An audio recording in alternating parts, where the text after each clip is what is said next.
خدا نے اپنے کلام میں بنی اسرائیل کو جو عیدیں دی تھیں، ان عیدوں کو دیے جانے کے پیچھے خدا کا ایک مقصد تھا، اور خدا نے پرانے عہد نامے میں بنی اسرائیل کو یہ تعلیم دی تھی کہ جب یہ عیدیں آئیں تو ان عیدوں پر ہوئے واقعات کو آنے والی نسل کو ضرور بتانا۔ مثال کے طور پہ جیسے عید خیام تھی جب وہ بیابان میں رہے، یا عید فصح تھی، تو بنی اسرائیلیوں کو خدا نے یہ حکم دیا تھا کہ وہ لوگ اپنے بچوں کو یہ بتائیں کہ ان عیدوں پر کیا ہوا تھا، خدا نے کس طور سے قدرت کے ساتھ اپنے لوگوں کی زندگی کے اندر کام کیا تھا۔ یہی طریقہ کار جو ہے آگے چلتا ہے، وہ اپنے بچوں کو بتاتے تھے۔ تو آج کل جب یہ کرسمس کا سیزن چل رہا ہے تو 1 دسمبر ہی سے اس کا آغاز ہو جاتا ہے، ہم کرسمس کے میسج پر غور کرنا شروع کر دیتے ہیں، ہم گیت گاتے ہیں ایسے، اور بہت سارے پیغامات کو ہم سنتے ہیں۔ تو ان سب کا ایک مقصد ہے کہ ہم اس بات پر غور کر سکیں کہ خدا نے کیوں اپنے بیٹے کو اس دنیا میں بھیج دیا۔ یہ کوئی عام بات نہیں تھی، یہ کوئی حادثہ نہیں تھا، بلکہ اس کائنات کو بنائے جانے کا مقصد یہ تھا کہ خدا ایسے لوگوں کو اس کائنات میں سے سامنے لا سکے جو سارے دل کے ساتھ، ساری جان کے ساتھ خداوند اپنے خدا کی پرستش کر سکیں۔ ان لوگوں کا اس دنیا میں سے چنا جانا مسیح یسوع کے وسیلہ ہی سے ممکن تھا۔ آئیے اس پیغام پر آج پھر سے ہم غور کریں گے اور یشعیاہ کی کتاب نکالیں گے، یشعیاہ کی کتاب اور اس کا 9واں باب اور اس کی آیت نمبر 6 اور 7۔ اور میرا ایمان ہے کہ اس پیغام کے وسیلہ سے خداوند آج ہماری زندگیوں کے اندر ایک بڑا گہرا اور جلالی کام کرے گا۔ اس لیے ہمارے لیے ایک لڑکا تولد ہوا اور ہم کو ایک بیٹا بخشا گیا، اور سلطنت اس کے کندھے پر ہوگی۔ اس کا نام عجیب، مشیر، خدائے قادر، ابدیت کا باپ، سلامتی کا شہزادہ ہوگا۔ اس کی سلطنت کے اقبال اور سلامتی کی کچھ انتہا نہ ہوگی۔ وہ داؤد کے تخت اور اس کی مملکت پر آج سے ابد تک حکمران رہے گا، اور عدالت اور صداقت سے اسے قیام بخشے گا۔ رب الافواج کی غیوری یہ کرے گی، آمین۔ یشعیاہ نبی نے جس بات سے اس نے اس آیت کا آغاز کیا ہے، وہ کہتا ہے کہ ہمیں ایک لڑکا بخشا گیا، ہمارے لیے ایک لڑکا تولد ہوا۔ خاص بات یہ ہے کہ مسیح جو پیدا ہوا یہ ہمارے لیے ہے۔ ہم کو ایک بیٹا بخشا گیا، ہمارے لیے ایک لڑکا تولد ہوا۔ یہ دوسروں کے لیے نہیں ہے، یہ شخصی طور پر میرے لیے ہے، یہ شخصی طور پر آپ کے لیے ہے، یہ ہمارے لیے ہے، ہمارے خاندان کے لیے ہے، ہمارے بہن بھائیوں کے لیے ہے، ہمارے والدین کے لیے ہے، ہمارے بزرگوں کے لیے ہے، ہمارے بچوں کے لیے ہے، ہمارے دوستوں کے لیے ہے، اور ہمارے ملک اور ہماری قوم کے لیے ہے۔ یہ ہمارے لیے ہے۔ پہلی خاص بات یہ کہ یہ لڑکا جو پیدا ہوگا یہ ہمارے لیے ہے، جو کچھ وہ کرے گا وہ ہمارے لیے ہوگا، اس کا فائدہ ہمارے لیے ہوگا، اس کا فائدہ ہمیں ہوگا، یہ لڑکا جو پیدا ہوگا۔ اور اگلی خاص بات یہ کہ سلطنت اور حکومت اسے دی جائے گی، یہ حکومت کرے گا، یہ بادشاہی کرے گا۔ اور اس کی بادشاہی کو داؤد کی بادشاہی کے ساتھ ملایا گیا ہے کہ خدا اس کے باپ داؤد کا تخت اسے دے گا۔ یعنی یہ لڑکا جو ہمارے لیے ہے، ہمارے گھرانوں پر اس لڑکے کی یسوع ناصری کی حکومت ہوگی، ہماری زندگیوں پر یسوع کی حکومت ہوگی، ہمارے خاندانوں پر یسوع کی حکومت ہوگی۔ گناہ کی حکومت نہیں ہوگی، بیماریوں کی حکومت نہیں ہوگی، لڑائی جھگڑوں کی حکومت نہیں ہوگی، ابلیس کا اختیار نہیں ہوگا، بلکہ یسوع کا اختیار ہوگا، کیونکہ یہ سلطنت کے لیے پیدا کیا گیا ہے۔ اور یہ سلطنت ہمارے گھرانوں پر ہوگی، ہماری ملک پر ہوگی، ہمارے خاندان پر ہوگی، اور اس کے اثرات، اس کی قدرت، اس کا جلال اور اس کا اختیار ہمارے گھرانوں کے اندر دکھائی دے گا، کیونکہ اس کو مقرر کیا گیا ہے کہ یہ ہمارے گھرانوں کا بادشاہ ہو، یہ ہماری زندگی کا بادشاہ ہو۔ اور ہر وہ چیز جو ہم پہ حکومت کرنا چاہتی ہے، ہمارے اپنے خیالات، ہماری اپنی سوچ، ہماری ناکامی کی سوچ، ہماری کم اعتقادی، یہ اس کو دور کر کے اپنی بادشاہی کو ہماری زندگی کے اندر قائم کرے گا۔ یہ زندگی کو قائم کرے گا، یہ صلح کو قائم کرے گا، یہ محبت کو قائم کرے گا، یہ اتفاق کو قائم کرے گا، اور یہ خدا کی قدرت کو ہمیشہ کے لیے روح القدس کے وسیلہ سے ہماری زندگیوں میں جاری کرے گا۔ یہ اس سلطنت کی قدرت ہے جو مسیح کے وسیلہ سے ہماری زندگیوں میں جاری کی جائے گی۔ اور جیسے ہم نے پڑھا ابھی، اور داؤد کے تخت اور اس کی مملکت پر آج سے ابد تک، جس دن سے مسیح یسوع اس دنیا میں آ گئے، اس دن سے ابد تک خداوند یسوع مسیح ہمارے گھرانوں پر، ہماری زندگیوں پر اور برگزیدوں پر ابد تک بادشاہی کریں گے۔ اور داؤد کی بادشاہت کا جیسے میں نے ذکر کیا کہ مسیح کی بادشاہت کو داؤد کی بادشاہت کے ساتھ ملایا گیا ہے، اور داؤد اس دنیا کی تاریخ کے اندر ایک ایسا زبردست بادشاہ گزرا ہے جس جیسا بادشاہ آج تک کوئی نہیں ہوا۔ خاص طور پر اسرائیل کی بادشاہت کے اندر جو پذیرائی اور جو مقام اور جو درجہ داؤد کو نصیب ہوا ہے، اس کے بعد کسی بادشاہ کو نصیب نہیں ہوا۔ اس کی ایک خاص وجہ تھی کہ داؤد وہ واحد بادشاہ تھا جس نے بنی اسرائیل کو ارد گرد کی قوموں کے ظلم سے چھڑایا تھا. یبوسیوں کے، مدیانیوں کے، فلسطینیوں کے ظلم سے داؤد نے بنی اسرائیل کو چھڑایا تھا. جب یشوع کی لیڈرشپ میں یہ لوگ ملک کنعان میں آ کر بس گئے اور ملک کنعان میں ان لوگوں نے رہنا شروع کر دیا، تو وہ قومیں کیا کرتی تھی؟ ان پہ حملہ کرتی تھی، ان کی فصل چرا لے جاتی تھی، ان پر ظلم کرتے تھے وہ لوگ، اور ان سے ٹیکس بھی لیتے تھے. اور یہ سلسلہ جو ہے ساری قضات کی کتاب میں ہمیں نظر آتا ہے کہ چلتا جا رہا ہے. لیکن داؤد ایک ایسا شخص اٹھا ہے، منظر پر آیا ہے، جس نے ارد گرد کی قوموں کے ظلم کو بنی اسرائیل پر سے توڑ کر رکھ دیا تھا. اور خدا یہی بات ظاہر کر رہا ہے کہ مسیح کی بادشاہی ایسی ہوگی. خدا ظلم کو اپنے لوگوں کی زندگی سے دور کر دے گا. وہ ظلم جو گھرانوں پر ابلیس کر رہا ہے، وہ ظلم جو غربت کی صورت میں ابلیس ہماری زندگیوں پر کر رہا ہے، وہ ظلم جو ابلیس ناامیدی کی صورت میں ہماری زندگی پر کر رہا ہے، خدا اس ظلم کے لٹ کو ہمیشہ کے لیے اپنے لوگوں کی زندگی میں مسیح کی بادشاہت میں توڑ دے گا. سوچنا یہ ہے کہ ہماری زندگیوں پر کیا مسیح کی بادشاہت ہے. ایک آیت ہم پڑھیں گے اسی چیپٹر کی 9ویں باب کی 3 آیت سے. تو نے قوم کو بڑھایا، تو نے اس کی شادمانی کو زیادہ کیا. وہ تیرے حضور ایسے ہوں گے جیسے فصل کاٹتے وقت اور غنیمت کی تقسیم کے وقت لوگ خوش ہوتے ہیں، کیونکہ تو نے ان کے بوجھ کے جوئے اور ان کے کندھے کے لٹ، ان پر ظلم کرنے والے عصا کو ایسا توڑا جیسے مدیان کے دن میں کیا تھا. یسایہ نبی یہ بتا رہا ہے کہ اس بادشاہی میں کس طور سے خدا بنی اسرائیل کو آگے لے کر جائے گا، اپنے لوگوں کو آگے لے کر جائے گا. بنی اسرائیل سے مراد خدا کے لوگ ہیں. اور 3 باتیں خدا نے یہاں پر کہی ہیں. پہلی بات یہ کہ خدا اپنے لوگوں کو خوشی دے گا. دنیا آج خوشی پانے کے لیے بہت کچھ کرتی ہے. ہم کرسمس میں ہی دیکھتے ہیں کہ ہم کرسمس ٹری سجاتے ہیں، گھر میں ڈیکوریشن کرتے ہیں، شاپنگ کرتے ہیں، کیک بنائے جاتے ہیں، گاجر کے حلوے اور بہت کچھ ہمارے خاندانوں کے اندر کیا جاتا ہے، دعوتیں ہوتی ہیں. مقصد کیا ہے؟ کہ ہم خوشی پا سکیں. خوشی پانے کے لیے اور بہت سارے ذرائع ہیں. لوگ آج ایک جملہ بڑا عام ہے، میں بہت بور ہو رہا ہوں. بور اس لیے ہو رہے ہیں کیونکہ ہمارے اندر وہ خوشی نہیں ہے. لیکن مسیح جو ہے وہ دنیا کو ایک ایسی خوشی دے سکتا ہے جو جلال سے بھری ہوئی اور بیان سے باہر ہے. یہ ایک ایسی خوشی ہے جو چیزوں سے نہیں ملتی. اگر میں نیا موبائل لیتا ہوں تو موبائل گر بھی سکتا ہے، پانی میں گر کر بھی خراب ہو سکتا ہے، ٹوٹ بھی سکتا ہے، پرانا بھی ہو جاتا ہے. چیزوں سے ملنے والی خوشی چیزوں کے ساتھ ہی ختم ہو جاتی ہے. لیکن وہ خوشی جو خدا اپنے لوگوں کو دے گا، وہ خوشی جو خدا سے صادر ہوتی ہے، وہ خوشی جو خدا کے ساتھ جڑ جانے کے وسیلہ سے خدا کے لوگوں کو ملتی ہے، یہ خوشی ختم نہیں ہوتی. اور یہ ایک ایسی خوشی ہے جس کا اظہار اور جس کا وجود ہمیشہ انسان کے دل کے اندر رہتا ہے.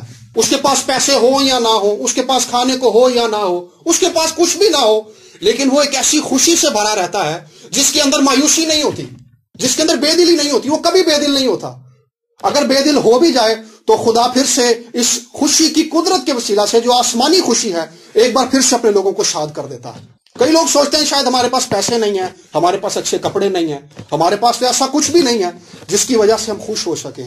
میرے عزیزو، خوشی خدا دیتا ہے. اور خدا، یسوع مسیح نے یہ پہاڑی واز میں بھی کہا تھا کہ مبارک ہیں وہ جو غمگین ہیں. وہ مبارک ہیں کیونکہ انہیں خدا خوشی دے گا. خوشی کا سورس، خوشی کا منبع خدا ہے. ہم نے ان تمام بوجھوں کے اندر، ان تمام دکھوں کے اندر خدا کی طرف نگاہیں لگانی ہیں، جس کی بادشاہی میں، جس کی حکومت کے اندر، جس کی سربراہی میں ہمیں خوشی نصیب ہوگی. یہ دنیا میں خوشی نہیں دے سکتی. اس دنیا کے اندر دکھ بھرا پڑا ہے. اگر ہم خبریں سننے بیٹھ جائیں تو خبریں سننے کے بعد ہم پریشان ہو جاتے ہیں کہ جنگ کی افواہیں ہیں. کرونا کے بارے میں پتا چلتا ہے کہ کس رفتار سے پھیل رہا ہے.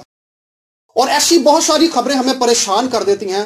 لیکن یہ دنیا کی واحد کتاب ہے بائبل مقدس جو زمانوں کے لیے خوشخبری ہے. یہ خدا کی طرف سے خوشخبری سنائی گئی ہے کہ ایک لڑکا بخشا گیا ہے، ایک بیٹا بخشا گیا ہے جو زمانے کو رہائی دے گا، جو خوشی دے گا، جو نجات دے گا. اور اگلی بات جو یہاں پر تھی کہ مال غنیمت کی تقسیم کے وقت، مال غنیمت وہ مال ہوتا ہے جب ایک قوم دوسری قوم کو فتح کر لیتی ہے تو وہ دوسری قوم کا سب کچھ لوٹ کے لے آتی ہے. تو وہ جو لوٹا ہوا مال ہے وہ مال غنیمت کہلاتا ہے. تو خدا مسیح کی بادشاہت کے اندر، مسیح کی سربراہی کے اندر، مسیح کی حکومت کے اندر اپنے لوگوں کو مالی طور پر بھی برکت بخشے گا. خدا اپنے لوگوں کو مالی برکت سے محروم نہیں رکھے گا. خدا نہیں چاہتا کہ ہم محتاجی کے اندر رہیں، بلکہ یسوع نے کہا کہ میں اس لیے آیا کہ وہ زندگی پائیں. تو خدا ہمیں مادی برکت سے، مالی برکت سے محروم نہیں رکھنا چاہتا. خدا نہیں چاہتا کہ ہم محتاجی کے اندر زندگی گزاریں.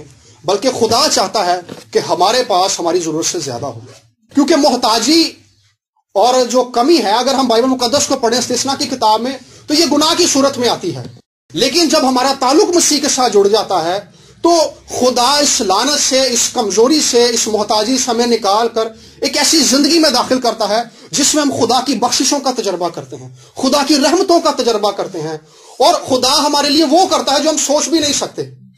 ہم بائبل مقدس میں پڑھتے ہیں کہ لکھا ہے کہ تو وہ ہے جو جہاں نہیں بھی بوتا وہاں سے بھی کاٹ لیتا ہے۔ سو خدا ہمیں وہ بخشتا ہے جس کے لیے ہم محنت کرتے ہیں، لیکن خدا مسیح کے وسیلہ سے ہمیں وہ بھی بخشنے کی قدرت رکھتا ہے جس کے لیے ہم نے محنت نہیں کی ہوئی۔ یہ خدا اپنی رحمت کے وسیلہ سے ایسا کرتا ہے۔ مثال کے طور پہ اگر ہماری تنخواہ 10,000 ہے اور اگر ہمارے خرچے 20,000 ہیں تو خدا ہمیں 30,000 دینے کی قدرت رکھتا ہے۔ یہ خدا کی قدرت ہے، اور مسیح میں رہتے ہوئے ہم مسیح کو اسی طور سے دیکھتے ہیں کہ مسیح بادشاہ ہے۔ مسیح کو خدا نے ہمارے لیے بھیجا ہے، ہمارے لیے مقرر کیا ہے کہ ہم اس کے وسیلہ سے خدا کی برکتوں کا تجربہ کر سکیں۔ اور اگلی بات یہ کہ خدا نے کہا کہ میں ظلم کے لٹ کو اور ظلم کے عصا کو ہمیشہ کے لیے ان کی زندگیوں سے توڑ دوں گا۔ مسیح میں رہتے ہوئے خدا ہمیں ایک ایسی زندگی کے اندر لے کر جائے گا جس میں ہم خدا کی فتح کا تجربہ کریں گے۔ سردی کچھ دنوں سے باہر بہت ہے، میں نے بھی جیکٹ پہنی ہے، آپ سب نے پہنی ہے، تو یہ جیکٹ جو ہے ہمیں سردی سے بچاتی ہے۔ اسی طرح سے خدا کی فتح ایک ایماندار کو گھیر لیتی ہے۔ ایماندار موت کی وادیوں میں سے گزرتا ہے، نا امیدی کے اندر سے گزرتا ہے، حالات مایوس کن ہیں، حالات کے اندر پریشانی ہے اور مایوسی ہے، ٹینشن ہے، ہمارے پاس پیسے بھی نہیں ہیں، ہمیں کوئی امید بھی نہیں نظر آ رہی، ہمیں کوئی راستہ بھی نہیں دکھائی دے رہا، لیکن خدا کی فتح نے ہمیں گھیرا ہوا ہے۔ ہم مایوسی کے اندر خدا کی فتح میں چلتے ہیں۔ میں ظلم کے عصا کو ان پر سے توڑ دوں گا، یہ خدا کی قدرت کے وسیلہ سے ہوگا۔ جب ہم حالات کی طرف دیکھتے ہیں تو ہمیں ہر طرف مایوسی اور نا امیدی دکھائی دیتی ہے، لیکن زندگی اور فتح اس کے کلام کے اندر ہے۔ ہم نے کلام پر نگاہیں لگانی سیکھنا ہے کہ ہم کس طور سے اس مایوس کن حالات کے اندر، دنیا نا امید ہے، دنیا بے بس ہے، دنیا کے پاس کچھ نہیں ہے، لیکن مسیح جو دیا گیا ہے یہ بادشاہی کے لیے دیا گیا ہے تاکہ ہم اس کے وسیلہ سے اس زمین پر بادشاہی کر سکیں، ہم فتح یاب زندگی گزار سکیں، ایک غالب آنے والی زندگی گزار سکیں۔ اور یہ زندگی داؤد نے گزاری تھی۔ داؤد اپنی ساری زندگی دوسری قوموں سے لڑتا رہا تھا تاکہ وہ لڑ سکے اور آنے والے زمانوں کے اندر اطمینان ہو سکے۔ داؤد نے اپنی ساری زندگی جنگیں لڑیں، لیکن اس کے بعد جب اس کے بیٹے سلیمان کا دور حکومت آیا تو اس میں 40 سال تک اطمینان رہا، کیونکہ اس نے فتح پائی تھی، اس نے جنگ لڑی تھی۔ سو جو فتح مسیح آپ کو بخشتا ہے وہ آنے والے دنوں میں آپ کو اطمینان بخشے گی۔ ہم نے اس فتح کے اندر آگے بڑھنا ہے۔ اور اگلی بات جو یہاں پر، اس کا نام عجیب مشیر، یعنی مسیح الہی حکمت سے معمور ہوگا، الہی حکمت کا شوتا ہوگا۔ خدا کی حکمت زندگیوں میں مسیح کے وسیلہ سے جاری ہو جائے گی۔ خدا کے کلام میں لکھا کہ میرے لوگ عدم معرفت کی وجہ سے ہلاک ہوئے۔ عدم معرفت یعنی کم علم کی وجہ سے، انہیں کسی نے راہ نہیں دکھائی، ان کی کسی نے رہنمائی نہیں کی، تو خدا کہتا ہے کہ میرے لوگ اس لیے ہلاک ہو گئے۔ لیکن مسیح کی معموری میں، مسیح کی بادشاہی میں، خدا اپنی ذات کی اور اپنے کلام کی تعلیم ہمیں خود دے گا۔ خدا جہالت کو ہماری زندگی سے دور کر دے گا۔ لکھا ہے کہ وہ خدا سے تعلیم یافتہ ہوں گے۔ یہ ذمہ داری خدا نے مسیح پر ڈال دی ہے، اور مسیح ممسوح ہے۔ یہ جو ساری آیات ہے یہ ممسوح کے بارے میں ہے، مسیح کے بارے میں۔ مسیح کا مطلب ہے کہ مسح کر دیا ہوا۔ خدا نے مسیح یسوع کو مسح کر دیا ہے تاکہ وہ ہمیں عدم معرفت سے نکال لے۔ عدم معرفت موت کا باعث ہوتی ہے، علم کی کمی موت کا باعث ہوتی ہے، علم کی کمی گمراہی کا باعث ہوتی ہے، لیکن خدا مسیح کے وسیلہ سے گمراہی سے نکال لے گا ہمیں، خدا ہمیں جہالت سے نکال لے گا، خدا ہر طرح کے اس فریب سے جس کے اندر ابلیس نے ہمیں ڈال دیا ہے، خدا اس سے ہمیں نکال لے گا۔ اگر کرنتھیوں کے خط کو پڑھے تو وہاں پہ 3 طرح کے فریب کا ذکر ہے۔ ایک فریب وہ جو لوگ ہمیں دیتے ہیں، ایک فریب وہ جو ابلیس ہمیں دیتا ہے گناہ کی صورت میں، اور دوسری طرح کا فریب ہمیں غلط رویاں دکھا کر ابلیس ہمیں فریب دے دیتا ہے، ایسی رویاں جو خدا کی طرف سے نہیں ہوتی۔ کلام میں لکھا ہے کہ ابلیس جو ہے وہ نورانی فرشتے کا بھی روپ دھار لیتا ہے۔ تو خدا لوگوں کو زندگی کی بات بتاتا ہے، لیکن ابلیس گمراہ کرتا ہے تاکہ زندگی کی راہ سے ہٹا کر انہیں ایسی راہ پر لے چلے جس پر سلامتی نہیں ہے، جس پر موت ہے۔ اور ایک فریب وہ ہے جو انسان خود اپنے آپ کو دیتا ہے۔ لیکن مسیح کی سلطنت کے اندر مسیح کے وسیلہ سے خدا ہمیں ہر طرح کے فریب سے چھڑا لے گا۔ یہ علم کی راہ ہے، یہ خدا کی طرف سے ایسی معرفت ہے جو مسیح یسوع کے وسیلہ سے زندگیوں کو ملے گی، گھرانوں کو ملے گی، خاندانوں کو ملے گی، بادشاہوں کو ملے گی، حکمرانوں کو ملے گی، لیڈرز کو ملے گی، اور ہر اس شخص کو ملے گی جو مسیح کے ساتھ جڑ جائے گا۔ خدا اپنی حکمت سے ان لوگوں کو معمور کرنا شروع کرے گا۔ ایک ایسی حکمت جو الفاظ میں بیان نہیں کی جا سکتی، جو خدا سے جاری ہوتی ہے۔ لکھا ہے کہ میں اپنے آئین کو ان کے دلوں پر، ان کے ذہنوں پر لکھوں گا۔ یہ خدا کرے گا، یہ خدا کرے گا۔ جو لوگ مسیح کے ساتھ جڑ جاتے ہیں، خدا اپنے علم، اپنی ذات کے علم سے انہیں معمور کرتا ہے، اور ہر طرح کی گمراہی اور جہالت اور مایوسی کے جوئے کو توڑ کر زندگی کے نور کو ان پر چمکاتا ہے، تاکہ وہ زندگی کی راہ پر آگے بڑھ سکے۔ اور اگلی بات یہ کہ خدائے قادر، اس کا نام خدائے قادر، یہ ایک بڑی عجیب بات ہے کہ خدا یہ سایہ کو بتا رہا ہے کہ ایک لڑکا پیدا ہوگا، اور لڑکے کا نام یعنی انسان کا نام خدائے قادر ہوگا۔ ایک انسان کیسے خدائے قادر ہو سکتا ہے؟ ایک انسان ہے، یہی بات یہ سایہ کے لیے بھی سوال تھی کہ انسان کیسے خدائے قادر ہو سکتا ہے۔ اگر ہم حزقیل کے صحیفے کو پڑھیں تو حزقیل کے صحیفے کے اندر پہلے باب کے اندر حزقیل ایک رویا دیکھتا ہے، اور وہ دیکھتا ہے کہ ایک شخص ہے جو نیلم کے تخت پر کروبیوں کے اوپر بیٹھا ہے، اور وہ ایک نور کے اندر اس کو ایک شبیہ دکھائی دیتی ہے، اور وہ کہتا ہے کہ وہ شبیہ ایک آدم ذات کی شبیہ ہے۔ اور اسی قسم کی رویا دانیل دیکھتا ہے 7ویں باب کے اندر، اور 7ویں باب کی 13 سے 15 آیت کے اندر دانیل دیکھتا ہے کہ بادلوں کے ساتھ ایک شخص آیا اور خداوند کے حضور میں اس کو سلطنت دی گئی۔ اور اس کے بعد دکھایا کہ دانیل کہتا ہے کہ میری روح میرے اندر معلول ہوئی، میں اپنے دماغی خیالات سے پریشان ہو گیا۔ پریشان وہ کیوں ہوا ہے کہ ایسا کون سا انسان ہے جس کو خدا کے حضور میں سلطنت دی گئی ہے، آسمانوں پر جس کو سلطنت دی گئی ہے۔ اور آگے دانیل کہتا ہے کہ اس کو سلطنت دی گئی، اور زمین کے سب قبیلے اور زمین کے تمام اہل لغت اس کے سامنے اس کی شکر گزاری میں جمع ہوں گے اور اس کی تمجید کریں گے۔ یہ سوال دانیل کے دل میں تھا کہ کس طرح سے کوئی انسان اس قابل ہے کہ وہ پاک خدا کے جلال کے تخت کے اوپر بیٹھ سکے، یہ ایسا کیسے ممکن ہے؟ وہ کہتا ہے کہ میرے خیالات نے مجھے پریشان کر دیا اور مجھے غش آ گیا، کیسا کیسے ہو سکتا ہے کہ کوئی انسان خدا کی برابری پر بیٹھ سکے؟ اور یہی سوال مریم کے ذہن میں تھا کہ یہ کیوں کر ہوگا، یہ کیوں کر ہوگا؟ لیکن فرشتے نے اسے جواب دیا کہ خدا تعالیٰ کی قدرت تجھ پر سایہ ڈالے گی، روح القدس تجھ پر نازل ہوگا۔ خدا کے پاک روح کے وسیلہ سے خدا کا انلمیٹڈ کلمہ جس کے وسیلہ سے سب کچھ تخلیق کیا گیا، وہ کلام جس کے وسیلہ سے یہ کائنات تخلیق کی گئی جو لامحدود تھا، یہ روح القدس کے وسیلہ سے خدا نے اس لامحدود خدا کو انسان بنا کر مریم کے پیٹ میں ڈال دیا، اس دنیا میں بھیج دیا۔ یہ خدا کے لیے ممکن تھا۔ ہم کئی بار سوچتے ہیں کہ کلام کو سمجھنا آسان نہیں ہے، کلام تو لامحدود ہے، بے شک یہ لامحدود ہے، لیکن خدا کا پاک روح خدا کے اس بڑے بھید کو ہمیں ایسے لفظوں میں سمجھا دیتا ہے جو ہماری سمجھ میں آ جاتے ہیں، ہماری اپنی کوشش سے، ہمارے اپنے ارادے سے ممکن نہیں ہے۔ بائبل میں لکھا ہے لوکا کی انجیل کے اندر، تب اس نے ان کے ذہنوں کو کھولا تاکہ کتاب مقدس کی باتوں کو سمجھے۔ سو یہ خدا سے ممکن ہے۔ جب ہم پاک کلام کو پڑھنے بیٹھیں تو ہم خدا سے کہیں کہ خداوند تو وہ خدا ہے جو لامحدود خدا کو جسم میں مجسم کر سکتا ہے۔ جو خداوند اپنے اس لامحدود کلام کو مجھے سمجھانا شروع کر، اس کی تعلیم مجھے دینا شروع کر۔ خدا اس کلام کی قدرت سے ہماری زندگیوں کو لے کر آگے بڑھتا ہے۔ اور آخری بات جو اس کے اندر تھی کہ وہ عدالت صداقت سے اسے قیام بخشے گا اور رب الافواج کی غیوری یہ کرے گی۔ مسیح کی سلطنت کی پذیرائی، مسیح کی سلطنت کا جلال اور مسیح کی سلطنت کے پھیلاؤ کی وجہ اور اس کے پیچھے جو چیز کام کر رہی ہوگی وہ خداوند قادر مطلق یہوہ خدا کی غیرت ہوگی۔ خدا اپنی غیرت میں مسیح کی سلطنت کو قیام بخشے گا، خدا اپنی غیوری میں مسیح کی سلطنت کو قائم کرے گا، اور یہ سلطنت اس زمانے میں اب روحانی طور پر دلوں کے اندر ہے، اور آنے والے زمانے میں یہ ویزیبل اس زمین پر ہوگی۔ خدا اپنی غیرت میں مسیح کی سلطنت کو قائم کرے گا، دلوں کے اندر مسیح کی بادشاہی کو قائم کرے گا، اور زندگیوں کے اندر اپنی رہائی کو ظاہر کرے گا، گھرانوں کے اندر اپنی برکت کو ظاہر کرے گا اپنی غیرت کے وسیلہ سے۔ اور یہی وہ بادشاہی ہے جس کے اندر اس زمانے کے لوگوں کو، برگزیدوں کو، اور وہ تمام لوگ جو خدا سے دور ہیں، بائبل مقدس میں لکھا ہے کہ کوئی راست باز نہیں، ایک بھی نہیں۔ خدا اس دنیا پر پہلے ہی سزا کا حکم کر چکا ہے، کیونکہ جو بھی انسان اس زمین پر پیدا ہوتا ہے وہ گناہ کو اپنے اندر لے کر پیدا ہوتا ہے، گناہ اس کے اندر موجود ہوتا ہے۔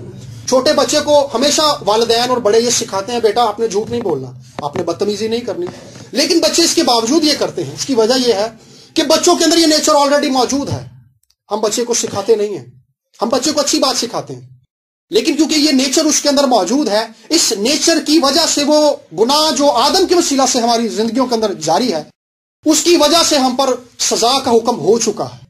اور لوگ کیا کہتے ہیں، ہم پر سزا کا حکم ہو چکا ہے، دنیا پر سزا کا حکم ہو چکا ہے، اور دنیا کے لیے امید اب ختم ہو چکی ہے کیونکہ سارے ہی عدالت کے ماتحت ہیں، تو دنیا اپنے فیوچر کو سیکیور کرنے کے لیے بہت سارے ذرائع اختیار کرتے ہیں، کیونکہ ہمیں اپنے دل کے اندر، ہمارے اندر یہ خوف موجود ہے کہ ہمارا فیوچر سیکیور نہیں ہے۔